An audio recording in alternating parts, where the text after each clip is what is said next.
I'm Chuck Smith. And I'm Carol Matriciana. Welcome to this edition of The Pagan Invasion. As we are beginning our entry into the 21st century, a number of political and spiritual leaders suggest that we are also witnessing the dawning of a new age. During the 1960s, many also who were looking for spiritual fulfillment turned to psychedelic drugs and Eastern mysticism.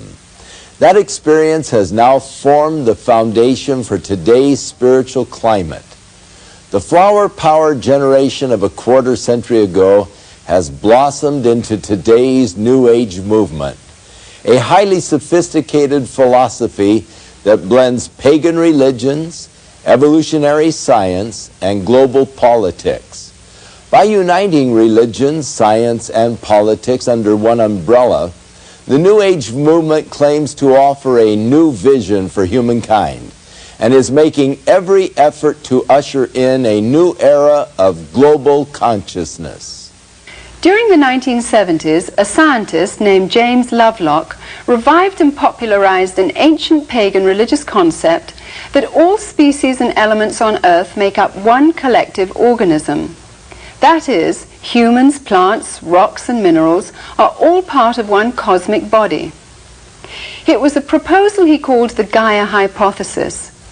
The Gaia concept teaches that Mother Earth is a goddess, a person able to retaliate. And if we as humanity upset her, she might turn on us just like the white cells of our immune system take action against a dangerous virus. Therefore, a global ecological and environmental movement is absolutely necessary for our survival. The British newspaper, The Times, credited the Gaia hypothesis as perhaps the most significant movement in thought in the 1980s.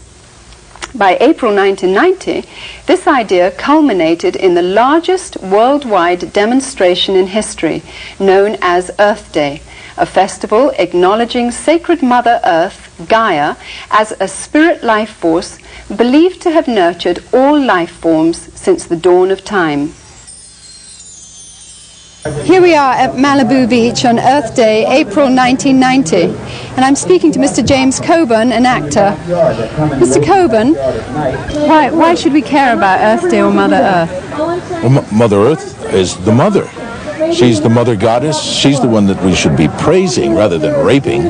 I mean, all of these people here today are here for one reason, because they're concerned about what's happening to the earth, what mankind is doing to the earth. I mean, the negative emotion that we carry around, a lot of us, is another contributor to it. I mean, it all feeds the moon. What we have to do is be true to ourselves. We're true to ourselves. We'll be true to Mother Earth. Mother Earth is going to be bountiful. She's going to give us everything we need. She has for a long time.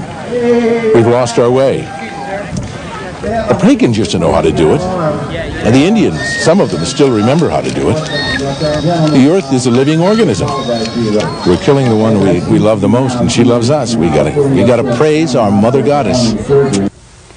Time magazine recently heralded this Gaia reawakening as goddess worship, the effort to create female-centered spiritual expression and get away from a patriarchal father god. Many are looking with great hope to the New Age movement to answer the crisis problems of our day. New Age leaders working through organizations such as the United Nations hope to quickly establish the New World Order. They envision a global community united in its fight against pollution, where religions put away their differences and unite as one, and where world peace is a reality. Indeed, we are on the threshold of a new era.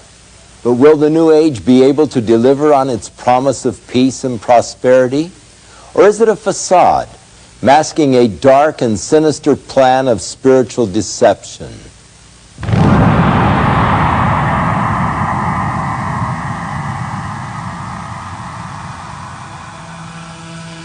Jesus himself warned us that in the last days many would come claiming to be Christ and Messiah.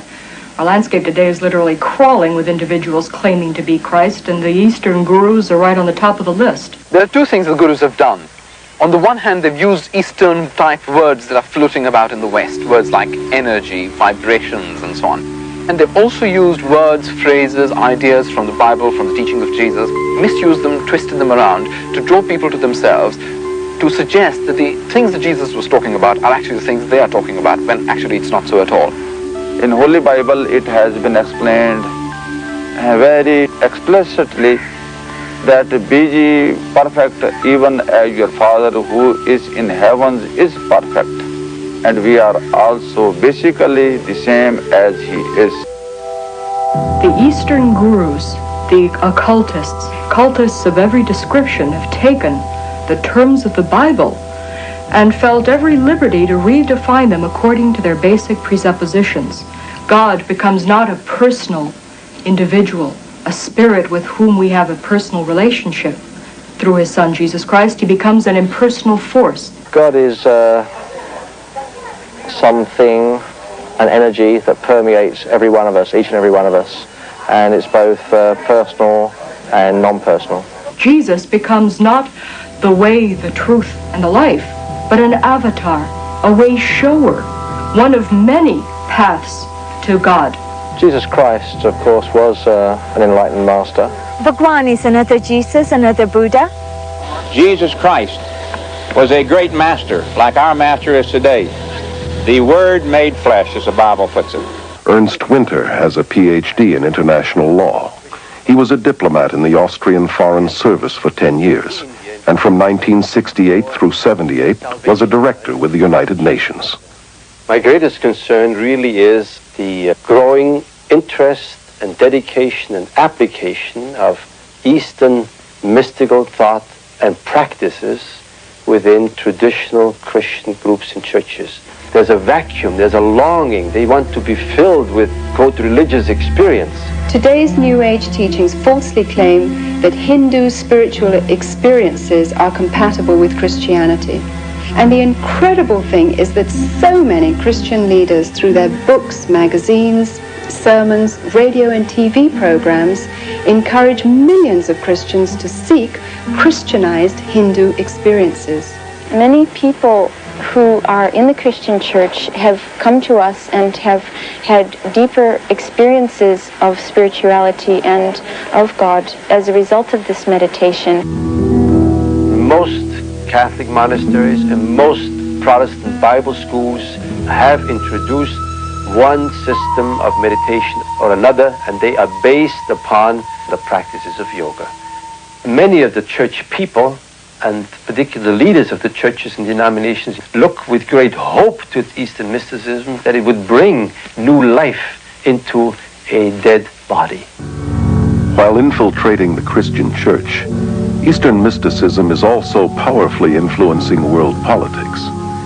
Under the umbrella of the United Nations, countless New Age groups spread their philosophies worldwide.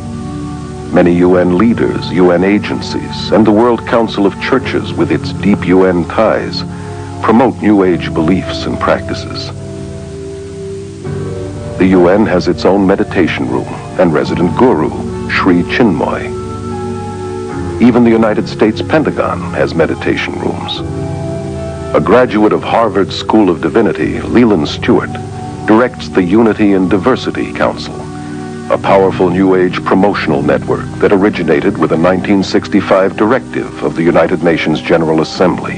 Unity and Diversity Council is a worldwide coordinating body of what we call it individuals, organizations, and networks looking toward a time in which there will be one single organized energy of networking throughout the planet.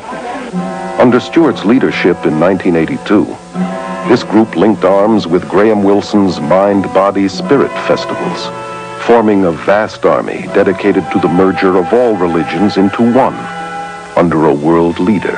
I am very interested in the harmony of all religions. It's not just to give birth to another religion, but rather to produce, let's call it, a universal religious outlook through which there can be a new connecting of all cultures and all religions, all races.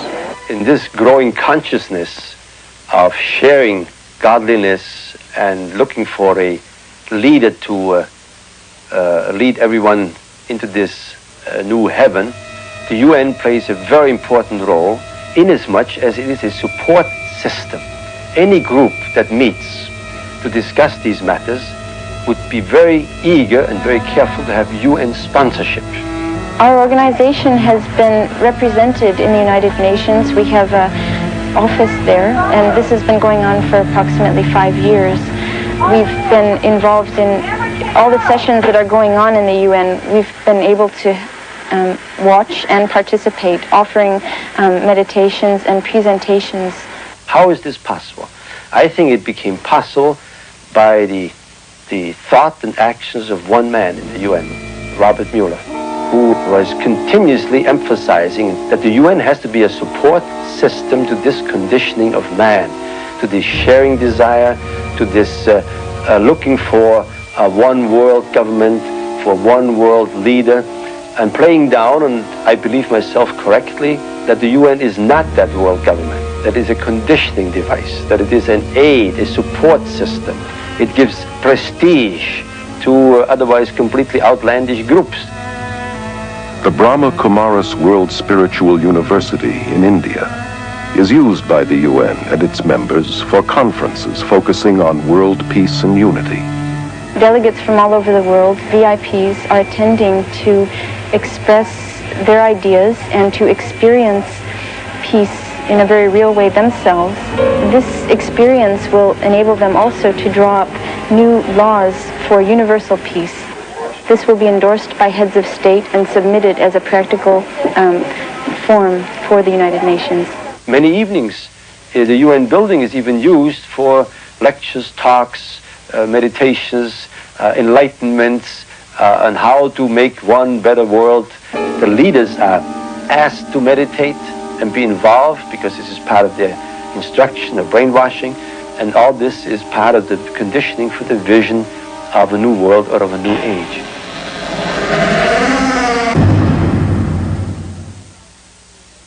Appearing in the film Gods of the New Age is Dave Hunt, an internationally recognized cult expert and best-selling author of more than a dozen books dealing with Eastern mysticism, psychic phenomenon, cults, and the occult. I asked him to share his thoughts concerning the implications of moving toward a new world order. Dave, why are we hearing so much about this new world order? What does that mean? That's most interesting. It was Mikhail Gorbachev, as near as I can recall, who was the first one who mentioned it in Perestroika. Then you had Edvard Shevardnadze before his resignation as foreign minister. In September 1990, when he addressed the United Nations, he said, "The actions of Saddam Hussein in the Gulf are a threat to a new world order." President Bush is continually talking about the new world order. And what he means by that is that we are going to solve our problems. Finally, the United Nations is going to function as it was designed.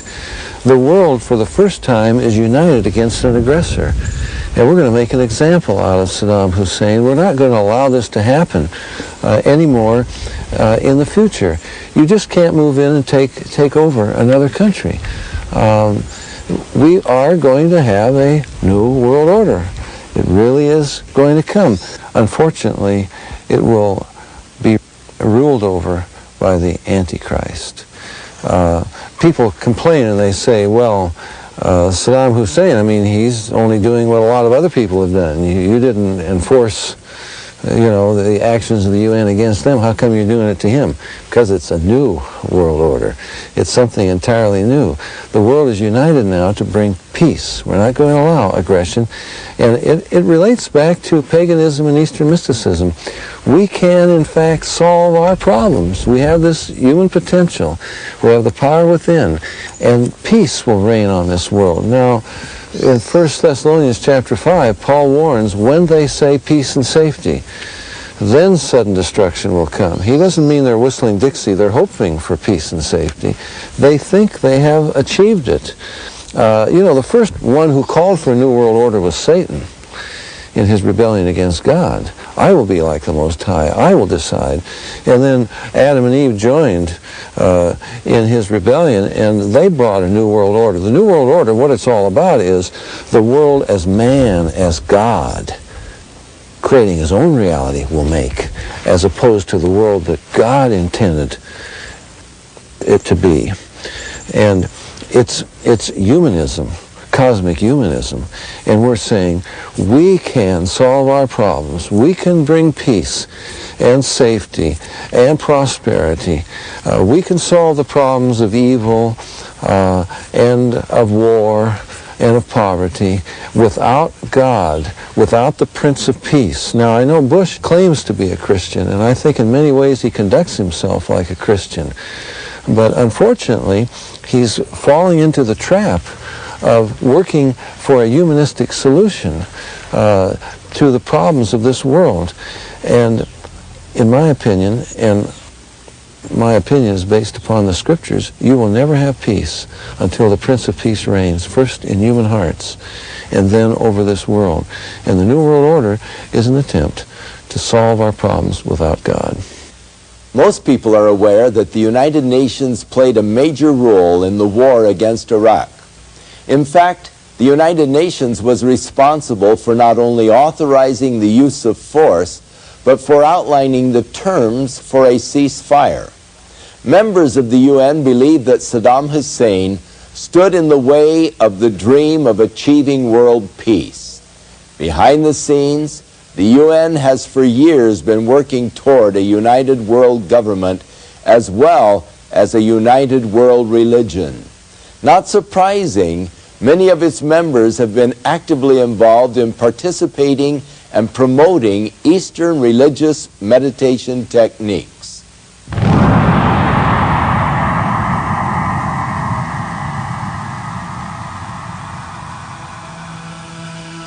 Actually, we're being prepared for this surrender to an authority in a way that perhaps we don't realize.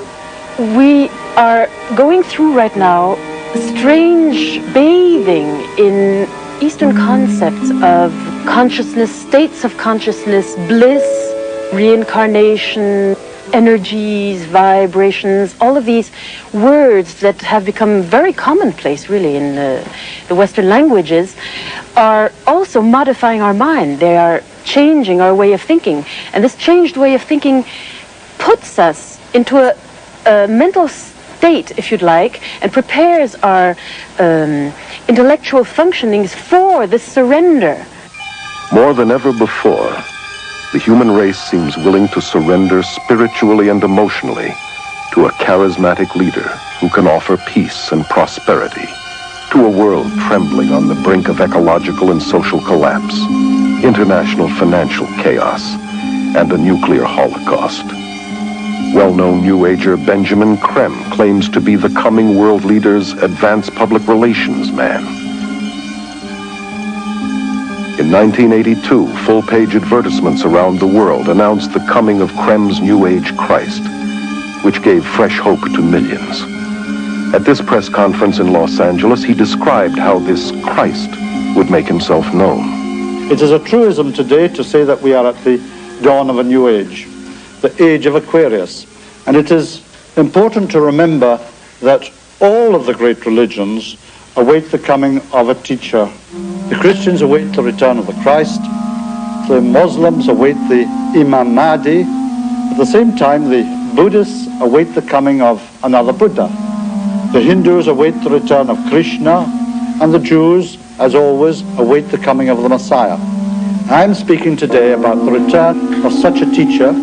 Simultaneously, throughout the world will take place hundreds of thousands of spontaneous healings and cures, which will reinforce, if that were even necessary, the fact that it is the Christ himself. The day of declaration will be the outstanding event of this or any other century. On that day, the radio and the television networks of the world will be linked together. We shall see this extraordinary face on our television screens. But he will not speak. His words will drop silently into our minds in our own language. This is the significance of the altered state of consciousness reached in yoga and other forms of Eastern meditation. A Nobel Prize winner has described the brain as, quote, a machine that a ghost can operate, unquote. What that means is, In an altered state of consciousness, the connection between my spirit that normally operates my brain and my brain is loosened, and that allows another spirit being to interpose itself, begin to tick off the neurons in the brain, create an entire universe of illusion, astral travel, give psychic powers. In this way, the world is being prepared for some ultimate delusion. He will indeed inaugurate a great new world religion, and at the very most sacred core of that new world religion will be the process which is called the esoteric initiations, which take us out of the strictly human kingdom into the kingdom of God. David Spangler, board member of the Planetary Initiative for the World We Choose, which comes out of the United Nations, declares that Lucifer is the same force as Christ, that Lucifer prepares us for our own Christhood, that this is the final Luciferic initiation into the new age. Benjamin Krem's Christ may not be the world teacher and ruler of world peace as he forecasted, but without question the stage is being set today for what the Bible calls the apostasy, or man's abandonment of God. This climate is ushering in the final actor, the counterfeit, who the Bible predicts must come before the return of Jesus, the true Prince of Peace, who will then reign for 1,000 years.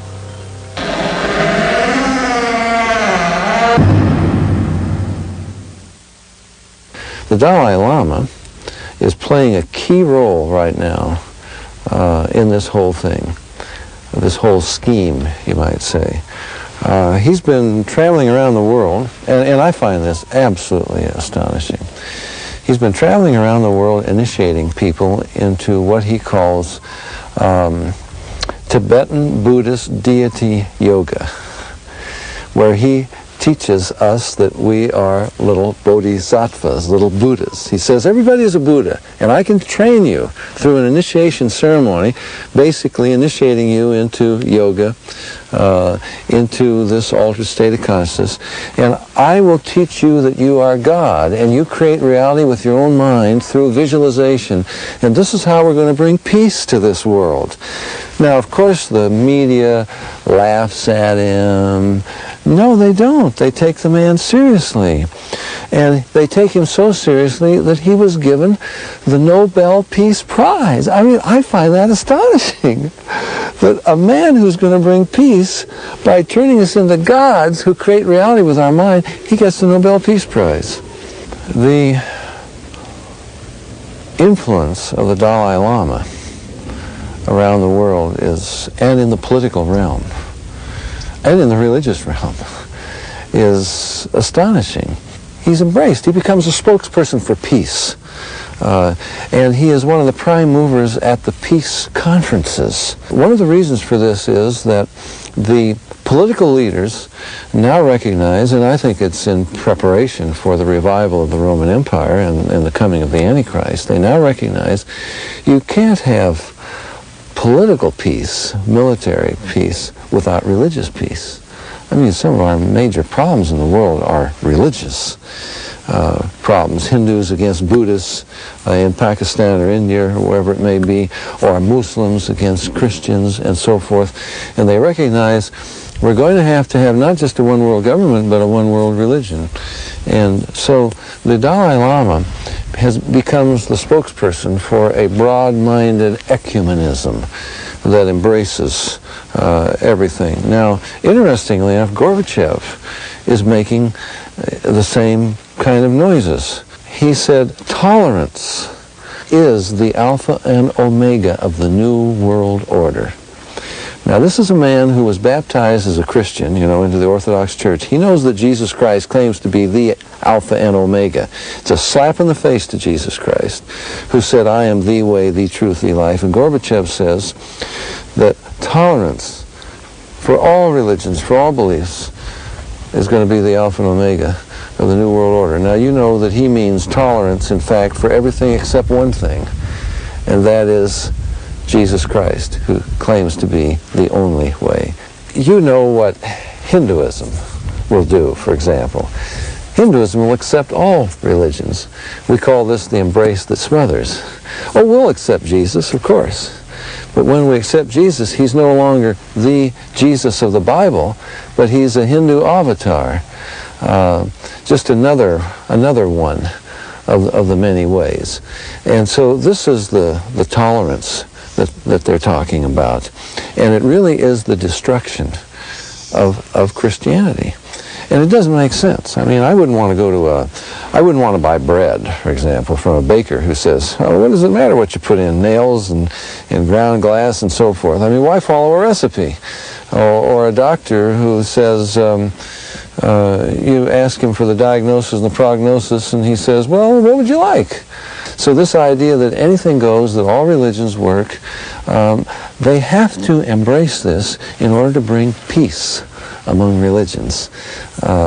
That's absolutely contrary to Scripture, but it's coming into the church, even among evangelicals who now become soft on the gospel, and let's not offend people, and we'll try to tone it down, and finally, you don't really have a solution to the problem anymore. What are some of the political dangers in religious tolerance and ecumenicalism? Hitler, for example, claimed to be a Christian, the real Christianity, positive Christianity. National Socialism is positive Christianity. And just like Saddam Hussein, who invokes the name of Allah, Hitler invoked the name of God in his speeches. We claim the blessing of Almighty upon our efforts, you know. And if you don't define who God is, and if you have a vague God, some higher power, who has no real principles, there isn't a definite truth involved in this, then this becomes an umbrella for almost anything. Saddam Hussein is a megalomaniac. He uses the name of God for his own rebellion against God and against the laws of God, against morality and ethics and the laws of the world and of the United Nations and so forth. So rebellion is in the heart of man, and the worst rebellion that there is, the worst evil in this world is when you use God as a cover for your own ego and what you want to do. And ultimately, it prepares the way for the Antichrist. Now, we are really moving in this direction. Some of the statements by Gorbachev, for example, are absolutely incredible. In his book Perestroika, he said, it's not going to just be Western Europe that will be united, but there's going to be a united Europe from the Atlantic to the Urals. The Russians, we're going to be part of this united Europe. And can you believe the reason he gave for it? He said, because we are Christians. Here was the head of world atheism, world communism, where they've been trying to destroy Christianity, and now he's posing as a Christian. And he says, we're a Christian nation. Well, obviously, he didn't mean born-again, Bible-believing, evangelical Christianity, like you and I mean. He meant an ecumenical, false Christianity that embraces all religions of the world. Now, when Gorbachev wanted to further his perestroika and glasnost and the opening up and the transformation of the Soviet Union, he didn't go to Nashville, Tennessee to meet with the head of the Southern Baptist Convention. He went to Rome to meet with the Pope. He recognized that he needed the help of Rome, the most powerful religious leader on earth. And there is a growing partnership. Newsweek reported that every week both Gorbachev and President Bush consult the Pope. So there's a growing partnership between politics and religion.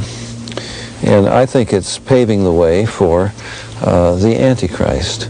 The revived Roman Empire isn't going to be just a military, political entity, but a religious entity ruled by an emperor who is God.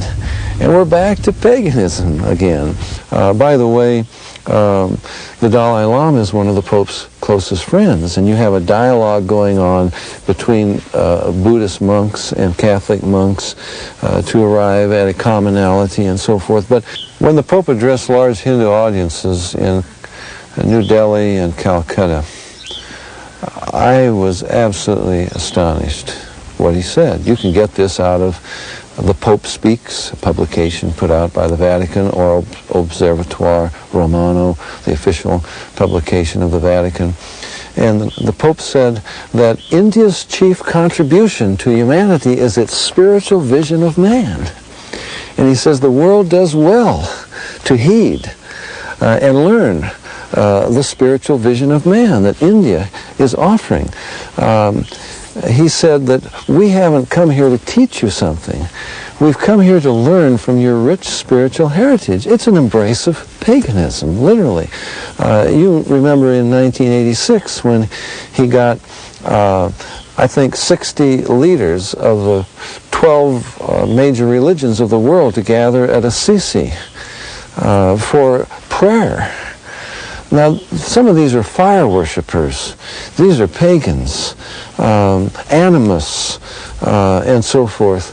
And he said all of the prayers of all of these people to whatever God they're praying to are creating a spiritual energy that is bringing about peace in this world. So paganism invades the Episcopalian Church.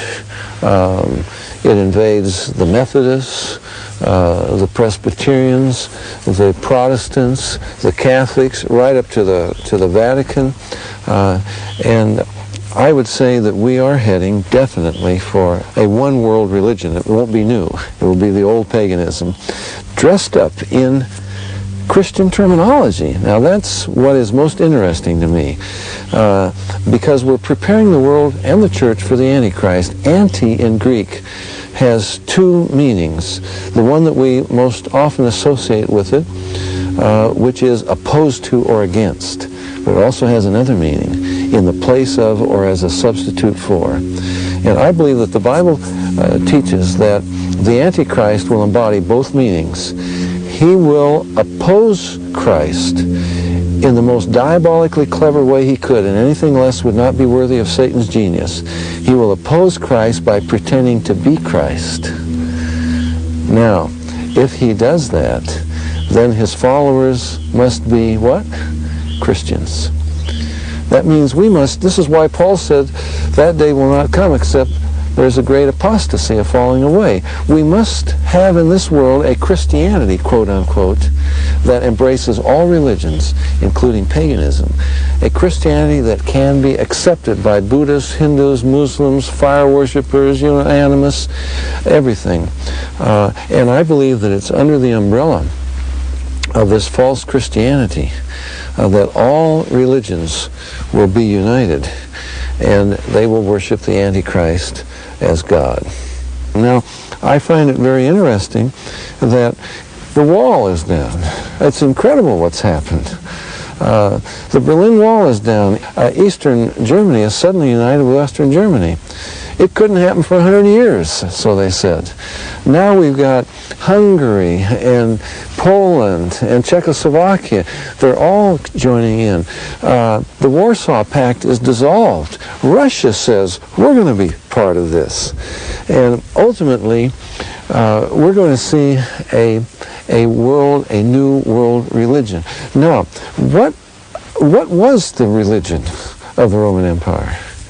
Well, it was paganism, first of all. And the Bible says that religion is going to be revived. I believe that the Antichrist will, in fact, be the new emperor, the new Constantine over the revived Roman Empire, which is why we have to have a falling away, we have to have a false Christianity, we have to have, in fact, a pagan invasion of the church, as well as of politics and of our world, of society, and we have to have a paganized Christianity, which is what happened to Christianity under Constantine. And we must have a paganized Christianity, an apostate church that will be the bride of the Antichrist, just as the true church is the bride of Christ. Now in Revelation 17, you have an incredible picture there. The woman rides the beast. The beast is the revived Roman Empire.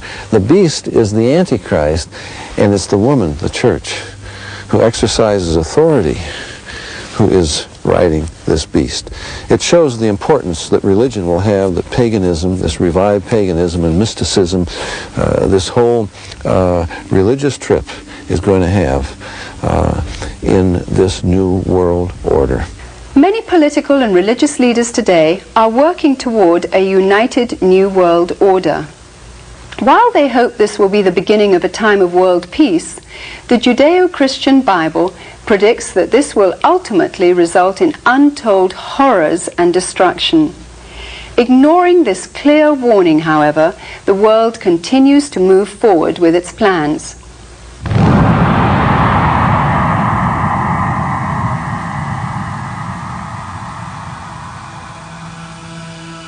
Today's revival of paganism and Hindu practices, which form the heart of the New Age movement, was ironically the same kind of foundation that prepared the way for Hitler's rise to power. The Germany of the 20s and 30s was in social and economic despair and looked for a leader who would free them from the Great Depression. The man with a promise of hope was Adolf Hitler, who claimed he was ordained of God to usher in 1,000 years of peace and prosperity. His hypnotic powers manipulated an entire nation to surrender its collective mind to him. Obsessed with the occult, Hitler drew many of his bizarre ideas from Hinduism. He took the symbol of the swastika as his own, a Hindu symbol of power seen in many of today's temples in India.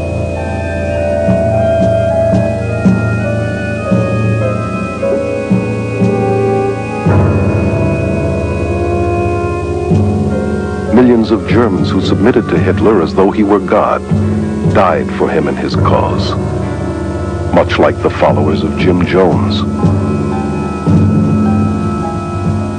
The current worldwide revival of Hinduism blended with psychology and disguised as self-improvement, self-hypnosis, positive mental attitude seminars, visualization techniques, and mind dynamics courses has made today's world far more susceptible to spiritual deception than the Germany that embraced Adolf Hitler.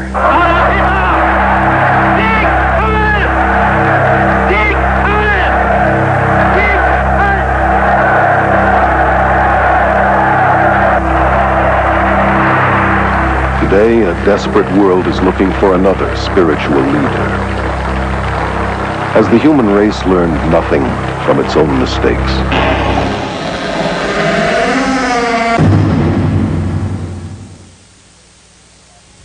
It is interesting that they are saying that man is now come to the next stage of his evolutionary development.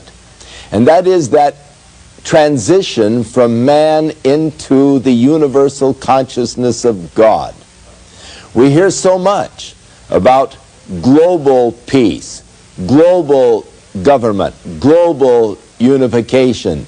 This is only a foreshadowing of what the Bible tells us of the one world government that will be headed by the Antichrist, that will not bring global peace, but will actually bring the greatest war that man has ever seen or ever known.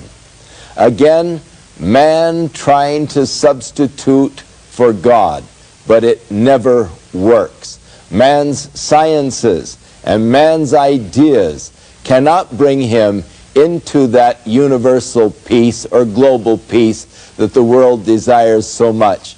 It will not happen apart from the Prince of Peace, Jesus Christ, who will establish God's kingdom upon the earth, and at that time they will beat their swords into plowshares and their spears into pruning hooks. But we await for the coming of our Lord Jesus Christ for true global peace. Within all of us, there is a God-shaped vacuum. Throughout the ages, man has attempted to fill that void with the things of the world. But it is only through a relationship with our Creator that we can be truly satisfied. His Holy Scriptures reveal the way in which we can be reconciled to God, and that is through the provisions of His Son, Jesus Christ. I'm Chuck Smith. And I'm Carol Matriciana. Join us again for another edition of The Pagan Invasion.